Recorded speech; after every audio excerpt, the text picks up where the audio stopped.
السلام عليكم ورحمة الله وبركاته. معاكم أم أحمد المصري، الفرش والعرايس بسوهاج وأسيوط. سمي بسم الله ونقول بسم الله ما شاء الله، ربنا يهني ويبارك للعروسين يا رب ويجمع بينهما في خير. أول ما ندخل من باب شقة عروستنا هنا دي السفرة والنيش، وهنا دي أوضة الركنة مفتوحين على بعض، يعني الركنة والسفرة مفتوحين على بعض. اللهم بارك. من الفيديوهات اللي بحبها بصراحة الشقة دي، أنا مصورها يمكن ليا أكتر من سنة، فحبيت انزلها عندي على القناة علشان تشوفوا ديكورات، الالوان. لو عروسة محتارة بين الالوان، فالفيديوهات بتاعت شقق العرايس بتفيد اكيد العرايس، بحيث ان يشوفوا الالوان ايه مع بعض، الموضة ايه دلوقتي. ده شكل بيت الشاشة.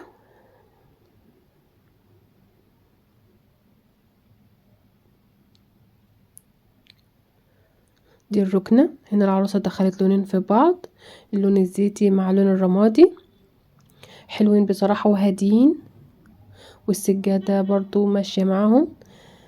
دي الترابيزة، ده طقم سيلفر، شيالة والبونبونيرة وعلبة المناديل.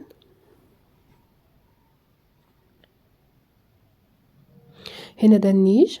هقول لكم على حاجة دلوقتي حلوة برضو. الدلسوار هنا العروسة ما كانتش حابة تبين فيه اي حاجة، كانت حابة ان هو يكون حاجة كده كديكور، بصراحة كان شكله جميل جدا. هنا ده النيش.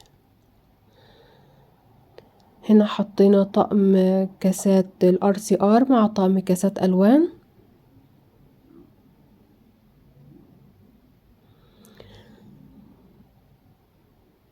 هنا بقى حطينا طقم كاسات بالدرق بتاعه مع طقم كاسات سادة. هنا ده طقم الفطار لونه اسود جميل جدا، رصناه بالشكل ده. تحت هنا ده طقم الصيني.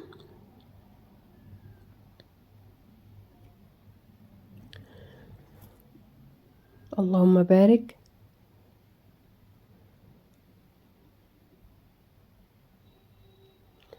دي القطعة الأولى من النيش.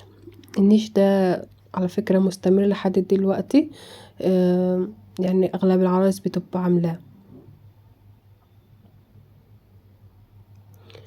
ده شكل النيش. لو انتوا وصلتوا معايا لغاية هنا، اتمنى تشتركوا في القناة وتفعلوا زر الجرس علشان يوصلكوا كل جديد في فيديوهاتي في فرش العرايس، طبعا لو شغل عجبكم.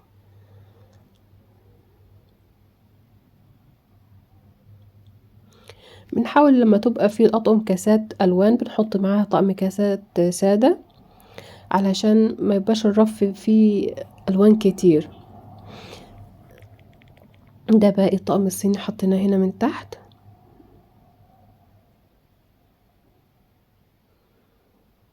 دي كانت القطعة الأولى. ده الدلسوار، حطينا عليه الطقم ده. شوفوا القطعة التانية، برضو هنا طقم كاسات سادة كريستال، وحطينا جنبه كاسات ألوان. برضو هنا ده طقم كاسات كوبايات بقارورة، ومعاه طقم كاسات الRCR. مش عارفة لما التليفون يقرب من الإضاءة ليه بيعمل كده.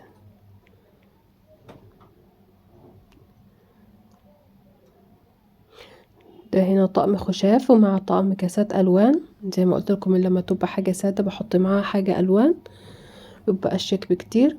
ده باقي طقم الصيني، هو كان طقم كامل. ده كده شكله.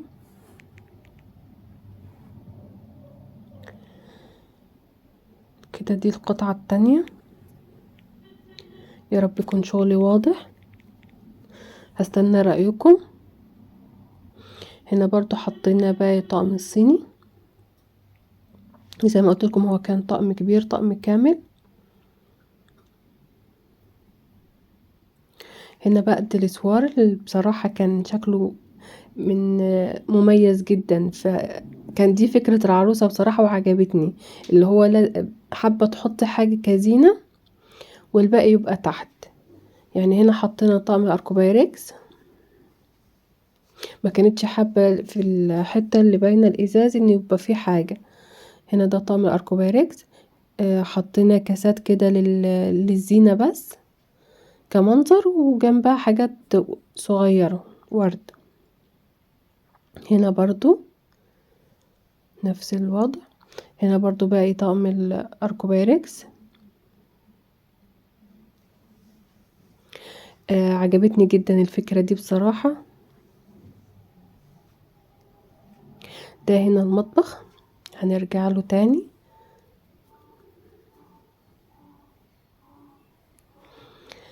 شفتوا يعني بصراحة حاجة جميلة جدا. هي بتقول انا شفت الصورة دي على النت فحبيت انا لما جت اختارت النيش فشافت الشكل ده حبت ان هي تعمل زيه، ما يبقاش كله مليان. فكانت فكرة حلوة بصراحة. دي ترابيزة السفرة.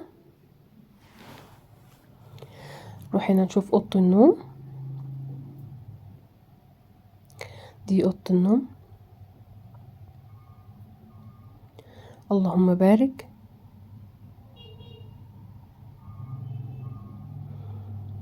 برضو هنا السجاد ماشي مع الستاير. دي التسريحة. حطينا البرفوم على جنب، وباقي حاجة الميك اب على التسريح.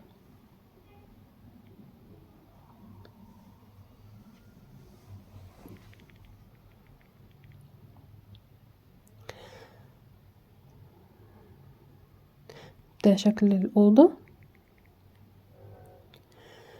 ده برضو الدولاب.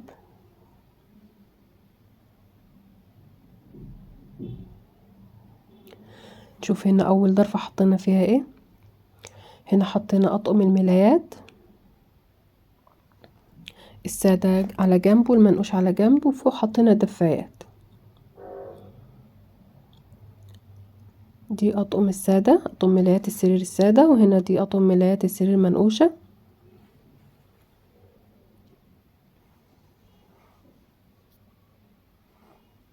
فوق هنا حطينا الدفايات.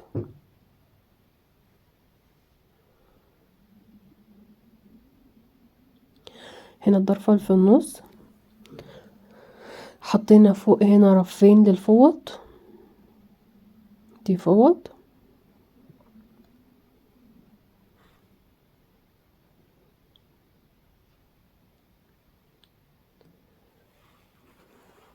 وهنا دي الهدوم. وهنا ده طقم دفاية برضو.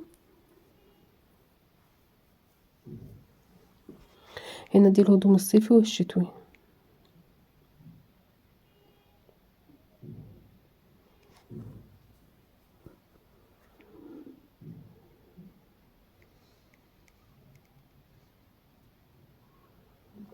شوف الضرفة التالتة. هنا سيبنا رف للعريس وحطينا فوق دفايات وكوفرتا اللي في النص.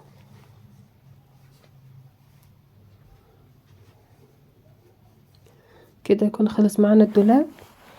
هنبص بصة كده أخيرة على أوضة النوم.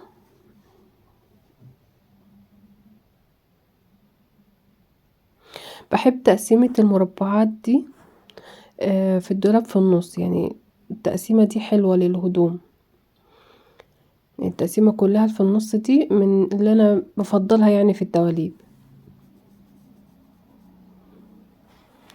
ده شكل كده التسريحة.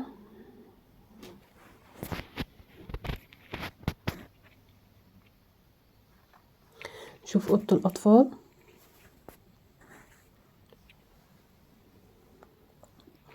دلوقتي يا بنات بلاش من حكاية أوضة الأطفال اللي هي فيها رسومات أطفال والحاجات دي. لا، الأطفال بتكبر فبتحتاج ان انت بعد كده تغيري، فاحنا نعمل أوضة شبابي هتمشي مع الأطفال والكبار. فكرة الأوضة اللي هي السرير اللي عليه رسمة دباديب والحاجات دي لا.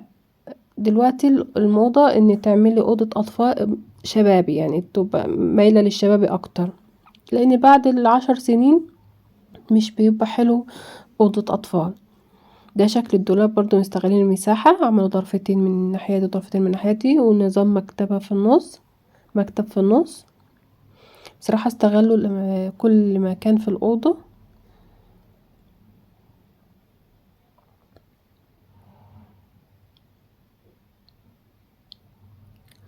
ده شكل كده الدولاب. هنا بقى حطينا فوق هنا ده طقم مفرش قطيفة اللي فوق ده مفرش قطيفة. هنا حطينا أطقم الملايات وزينا جنبهم بالفوط. هنا برضو دي ملايات برضو زينا معاها فوط، وتحت دي دفايات أطفال. حطينا الملايات السادة في رف والملايات المنوشة في رف.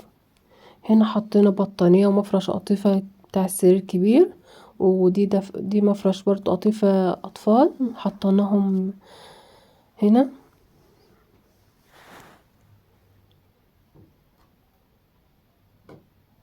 ده شكل الضرفة الأولانية. نشوف الجزء التاني. هنا فوق المكتب عملوا برضو ضرفتين. هنا برضو حطينا بطاطين. هنا شال بطانيتين معانا.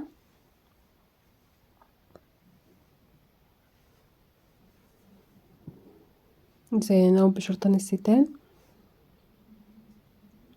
هنا باقي اوضه الاطفال، باقي الدولاب.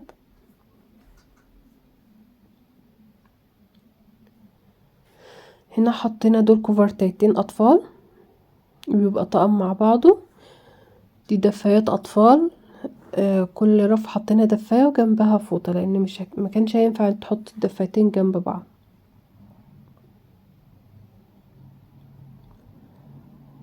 كوفرت الاطفال بين الرسمة اللي عليها. هنا حطينا بطانية بتاعة السرير الكبير، وده لحاف برضو. حلو ان احنا نلم كل حاجة في الدولاب، ما نحطش حاجة فوق الدواليب. مش بحب فكرة ان احنا نحط حاجة فوق الدواليب، بس لو الحاجة بسم الله ما شاء الله كتير والمساحة صغيرة فبنضطر ساعتها، لكن لو المساحة كبيرة لا، كله لازم يتحط جوه الدولاب. حتى لو ما قضاش دولاب اوضه النوم بنكمل في اوضه الاطفال. دي كده خلصت معانا اوضه الاطفال. هنا دي حطينا فيها، جمعنا العروسة فيها الشنط.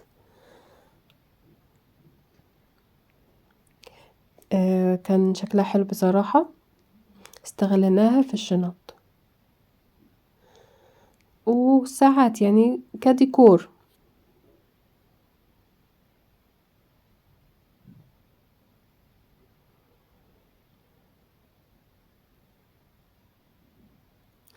ده كده خلصنا اوضه الاطفال.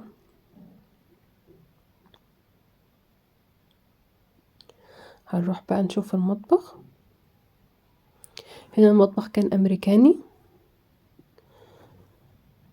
ده شكل المطبخ من بره.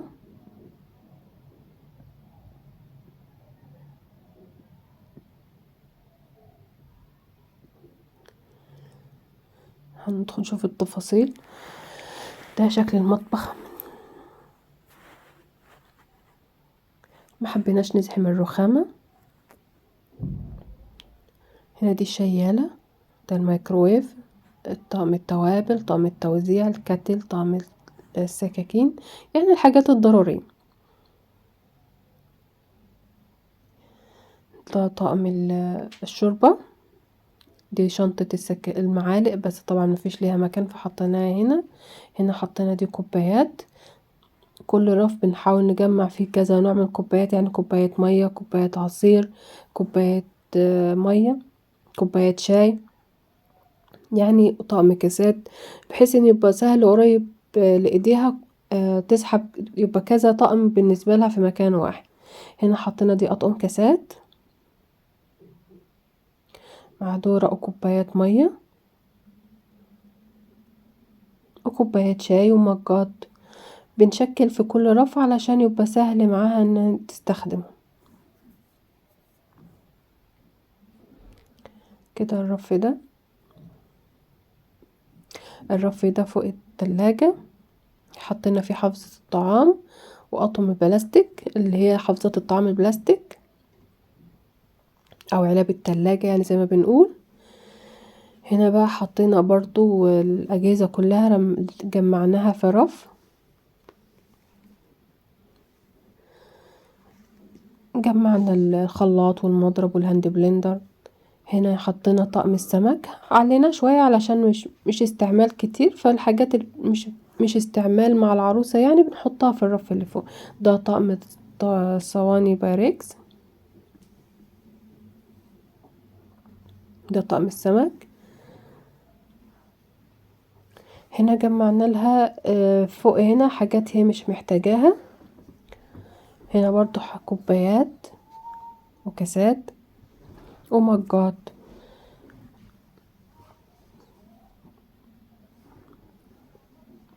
هنا برضو كوبايات.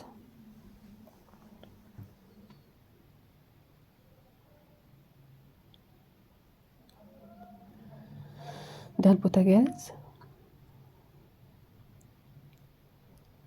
هنا برضو كوبايات.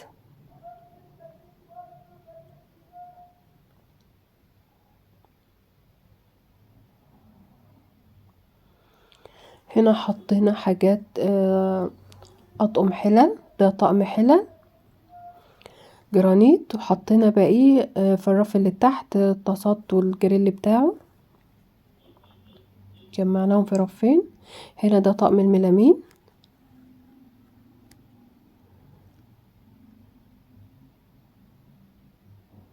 ده الميكرويف. دي المطبقية، هي كان في مشكلة في المطبخية فما نفعش ان احنا نحط الاطباق واقفة لحد لما يظبطوها، فحطينا الاطباق كده.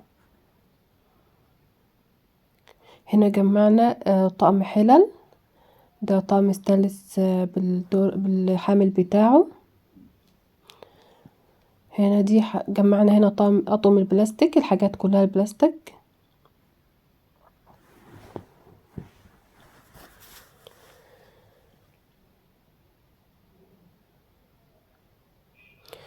هنا برضو حطينا حاجات اطقم حلل، ده طقم حلل ستانلس. زي ما قلت لكم كانت العروسه ما حباش ان تبقى الرخامه زحمه، فاغلبيه الحاجات اللي هي ملهاش لازمه على الرخامه حطيناها من جوه. هنا دي طقم حلل ألمونيا مع حاجات برضو ألمونيا، برضو هنا جمعنا لها كل حاجة ألمونيا، يعني الحاجات كل حاجة جنب بعضها.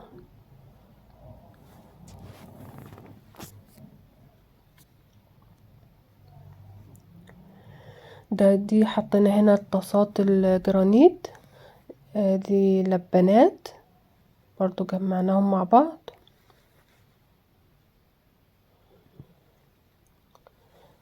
ده كده المطبخ. يا رب يكون شغل عجبكم، واتمنى تدعموني وتفعلوا زر الجرس عشان يوصلكم كل جديد في القناة. هستنى تقولوا رأيكم في شغلي، ويا رب يكون شغل عجبكم. ما تنسونيش باللايك والشير. مع السلامة.